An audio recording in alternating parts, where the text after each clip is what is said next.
Hello, Saturday morning, everyone. Uh, Constance just informed me I'm not going to get any coffee before the show starts today, so I may be in terrible shape before. We spent the morning lounging Saturday morning. We watched two episodes of Growing a Greener World with Joe Lampel.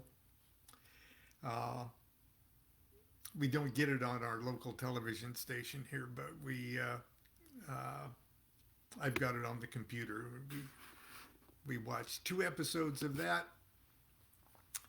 Talked to an old dear friend on the phone, trying to uh, work on our living situation. But anyway, happy Saturday, everyone. First Saturday of February. Let's talk about time. Let's talk about the ages, the new ages, and things like that. I dedicated a whole section on the precession of the equinoxes and the equinox of the gods. Uh, and maybe 2 years ago, I at least recorded snippets of it, but I thought that would be a good thing for Saturday morning and perhaps going into Sunday school tomorrow. So, this is taken, of course, from my book, Angels, Demons, and Gods of the New Millennium. If you don't have this book, I invite you to go to Amazon or go to Wiser and order a 6-pack of them. You might want to put them by the front door so when friends stop by, give them a copy of it.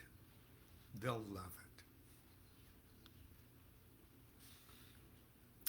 The Precession of the Equinoxes and the Metamorphosis of the Gods.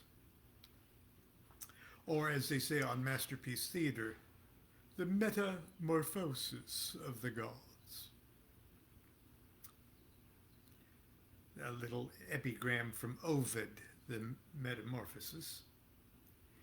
Now I shall tell of things that change, new being out of old. Since you, O gods, created mutable arts and gifts, give me the voice to tell the shifting story of the world from its beginning to the present hour. Of it.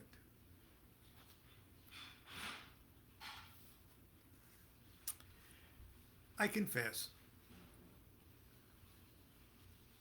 Don't get excited.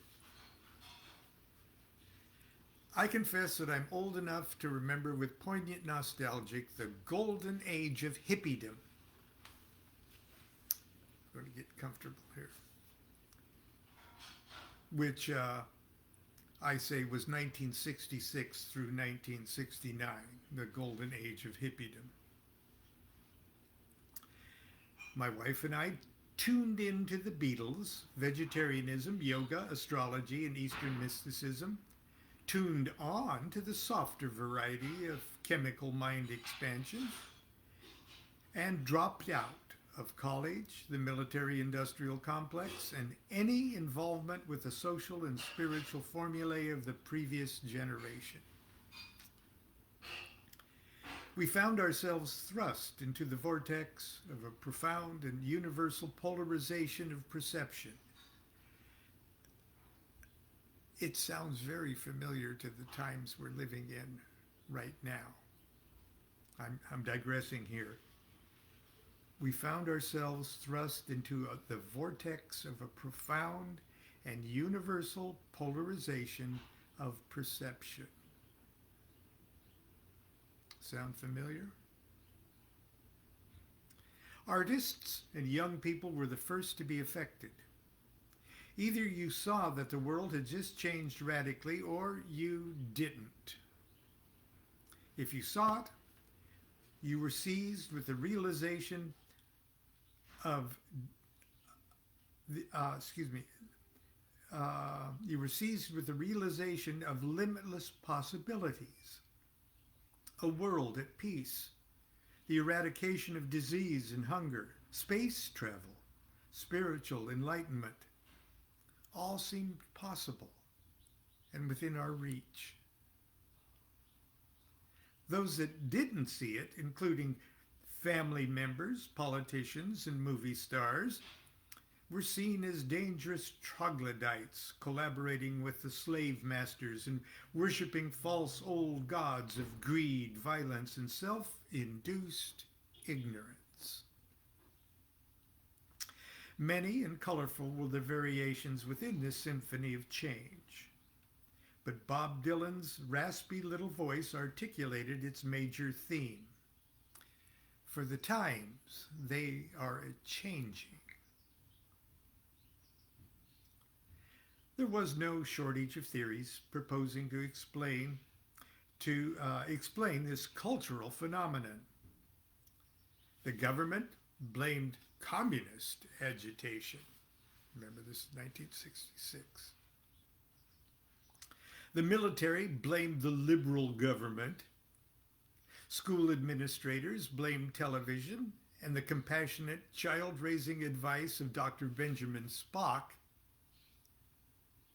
Believe it or not, yes, they blame Benjamin Spock on the social unrest. Right-wing extremists blame the international Jewish conspiracy, fluoridated water, and Elvis Presley. Elvis Presley blamed the Beatles. And Christian zealots from nearly every band of the ecumenical spectrum, see, I haven't had my coffee, ecumenical spectrum, proclaimed that the eagerly awaited universal Holocaust prophesied in the Bible was at last at hand. Finally, with a cultural irony that perhaps could only have occurred in 20th century America, a hit Broadway show about hippies revealed the cosmic cause of this manifestation of euphoric optimism and wild unrest: the dawning of the age of Aquarius. World events of the decades following the turbulent 60s have proven that we were a bit premature in our expectations of a millennial utopia. But a broad overview of human history and cultural evolution reveals that we are indeed living in an era of radical change. Looking farther back into recorded history, it's possible to see other such transitional periods. Flashing at regular intervals along a timeline of history, these brief sparks ignite the atmosphere of the age and define its dominant spiritual, intellectual, and social formulae. Landmarks along the timeline and the names of the ages vary depending upon one's scientific or spiritual discipline. The scale of the archaeologist is marked by Ice Age, Stone Age, Bronze Age, Copper Age, and Iron Age. The sociologist thinks in terms of the Dark Age, the Renaissance, and the Age of Enlightenment. The Greeks and Hindus sang of the Golden Age, the Satya Yuga of perfect bliss and harmony, when humans walked with the gods. So it's that was the longevity tea. It is not coffee. Longevity tea. Thank you. That's Satya Yuga. Yeah, well, that's me. Oh, I walk with the gods. thank you. Thank you, angel of the Lord.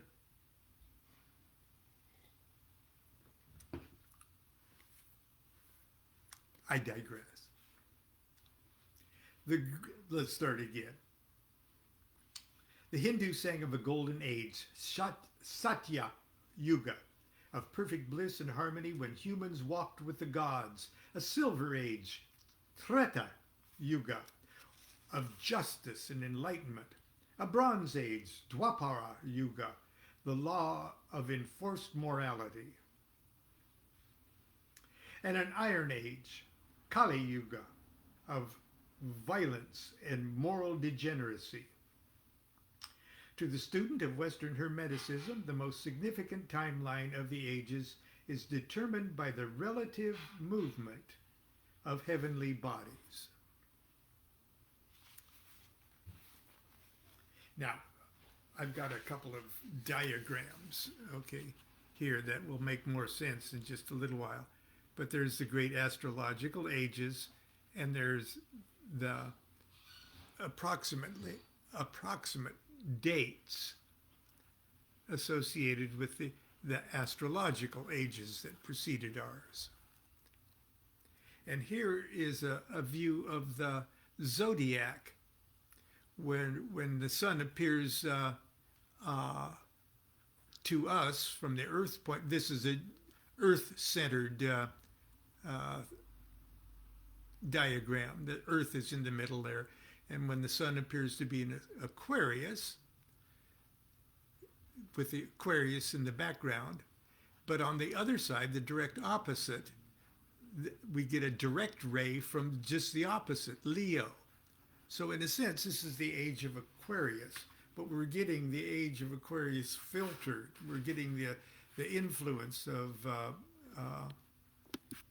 Aquarius filtered through the sun, but we're getting a direct ray of it up our backside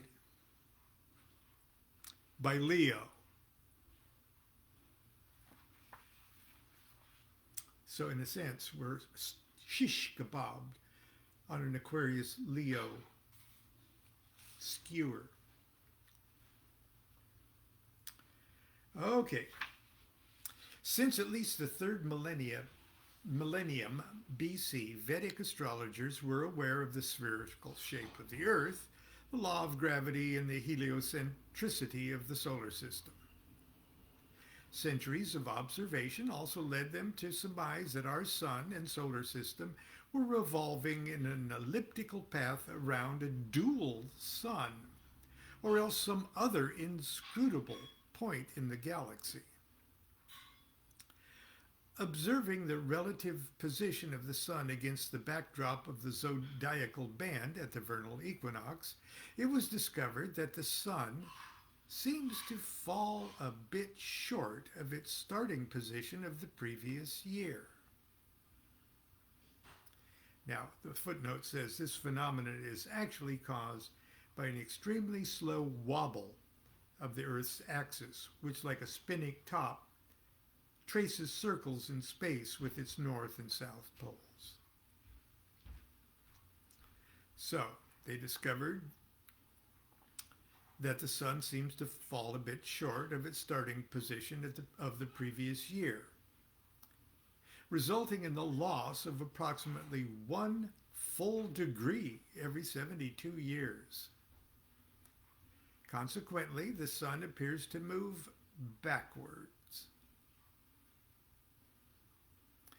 across the belt of the zodiac at the approximate rate of 1 full zodiac sign every 2,160 years.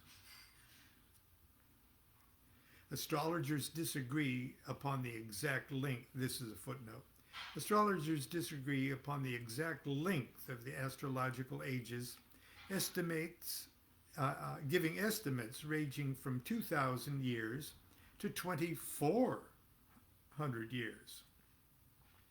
For the purpose of this essay, I will use a commonly accepted modern calculation of 2,166 years. This results in a great astrological year of 26,000 years. 12 periods of 2,166.66 years. In which the entire zodiac belt is traversed. Because the ancient observations took place at the vernal equinox, this phenomenon of retrograde movement was named the precession of the equinoxes. During its 12-month yearly journey, the sun moves forward through the zodiac, whose signs serve as symbols of the seasonal changes upon the earth. During the 26,000 years of the great year, the sun moves backwards through the zodiac, whose signs are symbols of spiritual seasons that are the various stages of the evolving consciousness of humanity. This momentum and direction of this spiritual growth is the focus of this chapter. For it is in truth this movement that animates the metamorphosis of the gods.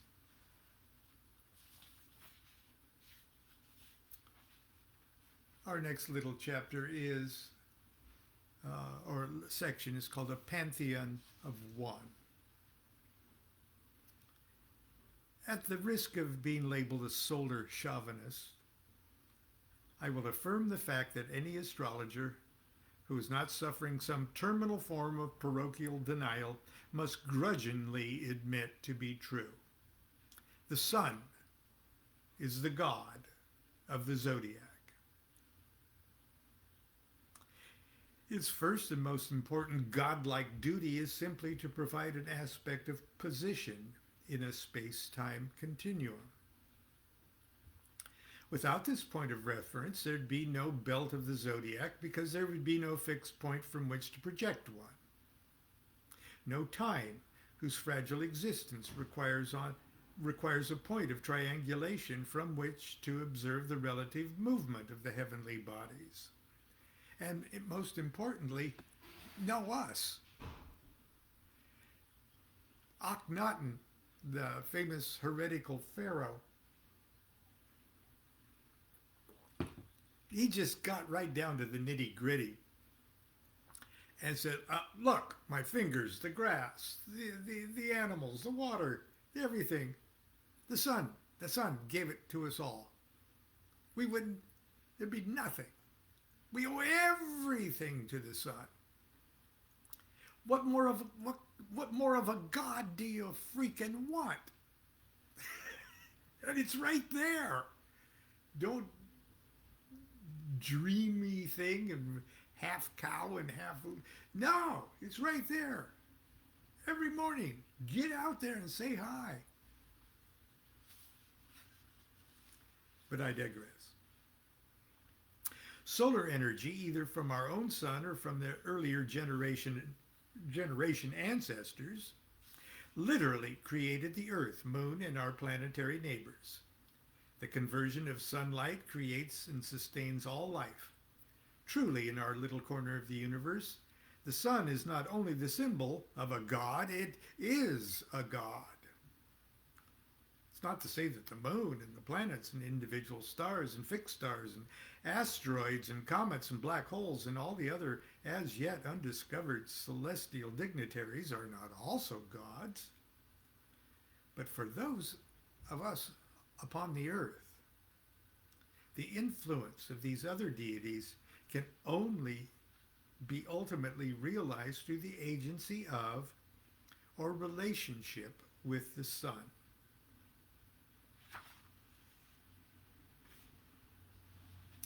Local pantheons.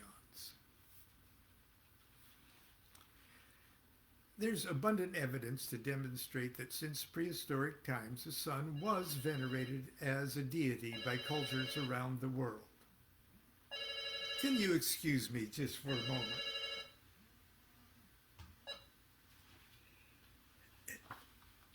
Excuse me, this is my good friend Jonathan Taylor. He's on the phone. But I'm hanging up. Jonathan, I'll talk to you in just a little while.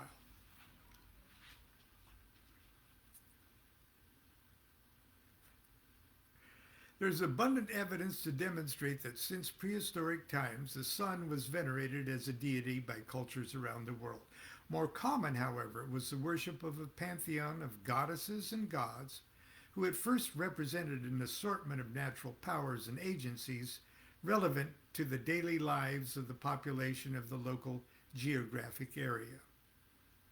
Our Stone Age ancestors had thunder gods, gods of the hunt, and gods of fertility, who in later years would be called Zeus, Artemis, and Aphrodite, who just 100 miles away and a handful of years later would be called Jove, Diana, and Venus.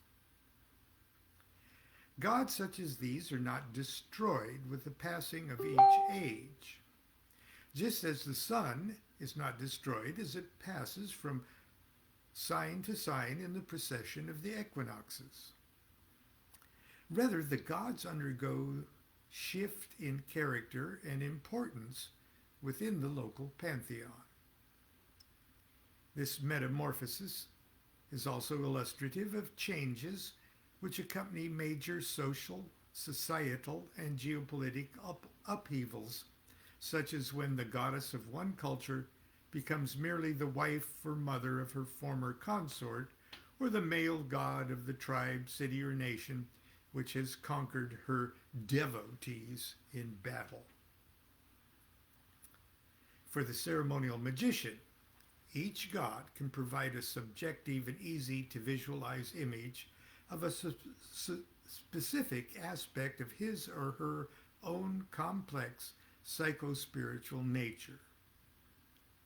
To enter into a working relationship with a god through invocation, evocation, exaltation, prayer, etc., is to contact,